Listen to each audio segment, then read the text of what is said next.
Hello बच्चों, आज हम फिर से पढ़ेंगे कक्षा छठी का दूसरा लेसन भोजन के घटक। उसमें हम आ गए हैं पेज नंबर 15 पर। इसमें अभावजन्य रोग। अब अभावजन्य रोग क्या होते हैं?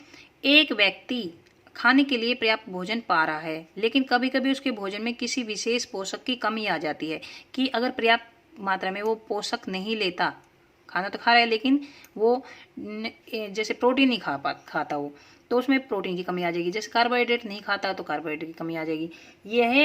यदि यह कमी लंबे समय तक रहती है तो उस व्यक्ति को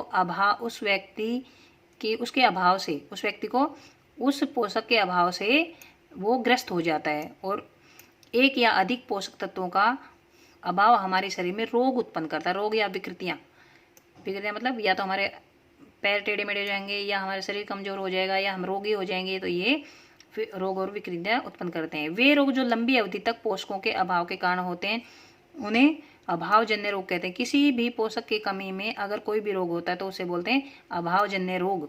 यदि कोई व्यक्ति अपने भोजन में पर्याप्त प्रोटीन नहीं ले रहा है तो उसे कुछ रोग हो सकते हैं। जैसे प्रोटीन की कमी से, आप देखिए प्रोटीन की कमी से कौन कौन से रोग होते हैं। जैसे वृद्धि का रुकना, वो बड़ा जो लंबाई है उसकी वो रुक जाएगी। चेहरे पर सूजन आना और बालों के रंग का उड़ना, बालों के रंग उड़ने लग जाएगा।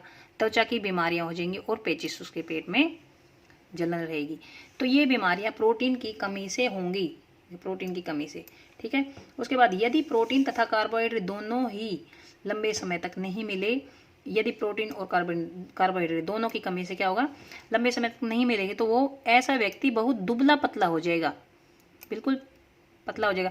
पतला का मतलब स्लिम नहीं, और भी ज़्यादा कमज़ोर, हड्डियाँ दिखेंगी। कभी तुम प्रोटीन और कार्बोहाइड्रेट खाना ही छोड़ दो तो इससे बिल्कुल पतला हो जाएगा, वो कमज़ोर हो जाएगा। वह इतना दुर्बल हो जाएगा कि चलने में भी असमर्थ होगा। तो इसका ये अर्थ है कि तुम प्रोटीन और कार्बोहाइड्रेट खाना मत छोड़ना। कभी कोई ज़्यादा मोटा हो तो पतले होने के चक्कर में प्रोटीन और कार्बोहाइड्रेट खाना छोड़ दो, क्योंकि प्रोटीन और कार्बोहाइड्रेट की कमी से इतना पतला हो जाएगा कि चलने में भी असमर्थ, चला भी नहीं जाएगा उससे। तो विभिन्न विटामिनों और खनिज लवणों के अभाव से भी विभिन्न रोग होते हैं, जो कि टेबल 2.3 में दिखाए गए हैं। सभी अभावजन्य रोगों की रोकथाम संतुलित आहार से ही होती है, इसलिए हमें संतुलित आहार ही खाना चाहिए। संतुलित आहार का इस अध्याय में हमने स्वयं से यह जानने की कोशिश की कि विभिन्न क्षेत्रों के भोजन में इतनी अधिक विविधता होते हुए भी आहार में पोषक तत्वों का वितरण सामान्य है।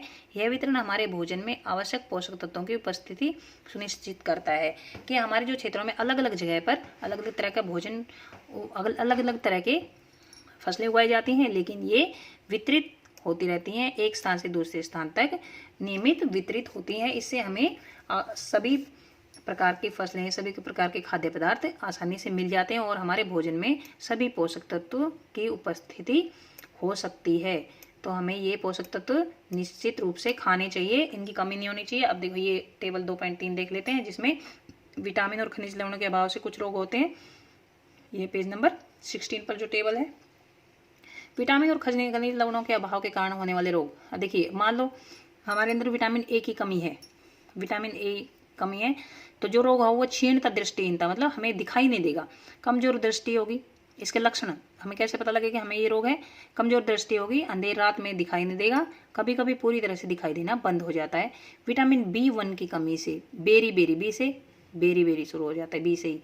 तो दुर्बल पेशियां होती हैं इसमें, कि हमारी जो मांसपेशियां वो कमजोर पड़ जाती है और काम करने की ऊर्जा भी नहीं रहती है हमारे अंदर।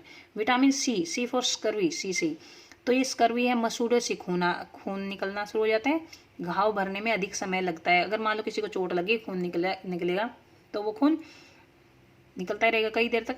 वो जो घाव है वो बहुत दिनों में सूखेगा, बहुत दिनों में सही होगा, और मसूड़े से खून निकलेगा। तो अगर मसूड़े से खून निकल रहा है या घाव भरने में कमी, वो अधिक समय लग रहा है, तो हमें स्कर्वी का रोग है इसका मतलब। तो विटामिन डी, रिकेटस टेढ़े मेढ़े पैर हो जाते हैं, रिकेटस अगर किसी को हो जाता है तो यह जो सूर्य का प्रकाश अगर नहीं मिलता हमें तो इसमें अस्थियों का मुलायम हो जाना, मतलब हमारी हड्डियां मुलायम हो जाती हैं, मुड़ जाती हैं। अगर थोड़ा सा भी गिर गए, अगर हम कहीं गिरे तो टूट भी सकती है। तो ये रिकेटस का रोग है, पैर टेढ़े हो जाते हैं। इसमें कैल्शियम की कमी से, ये कैल्शियम जो खनिज लवण है उससे अस्थियां और दंत क्षय। अगर कैल्शियम की कमी से हमारी हड्डियां कमजोर हो जाएंगी और दांत खराब हो जाएंगे, और कमजोर अस्थियां और दंत क्षय। आयोडीन की कमी से हमें घेंगा या फिर गोइटर रोग होता है। इसमें क्या होता है, जो गर्दन है उसकी ग्रंथि फूल जाती है, गर्दन के नीचे बड़ा सा एक फोड़े फोड़े भी नहीं कह सकते, बहुत सारा बड़ा सा एक ग्रंथि सी लटक जाती है, तो ये होता है गर्दन फूल जाता है। बच्चों में मानसिक विकलांगता, बच्चों में पागलपन आ सकता है इसमें। अच्छा, आयोडीन की कमी से। अब लोहे मतलब आयरन की कमी से अरक्तता, खून की कमी हो जाती है और कमजोरी आ जाती है।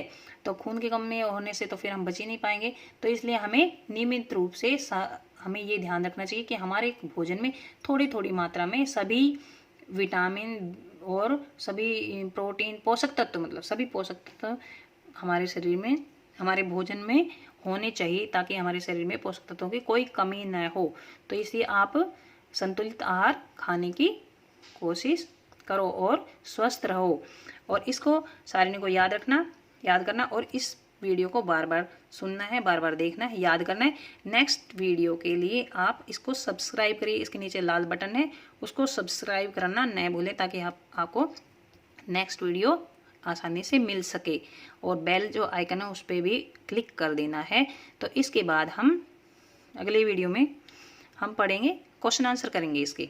तो यहाँ तक हम ख़त्म करते हैं। पेज नंबर 16 पर हमारा ये लेसन ख़त्म हो जाता है। तो आप सब पढ़िए, इसको ध्यान से पढ़िए, और आगे फिर हम अभ्यास के क्वेश्चन करेंगे। धन्यवाद।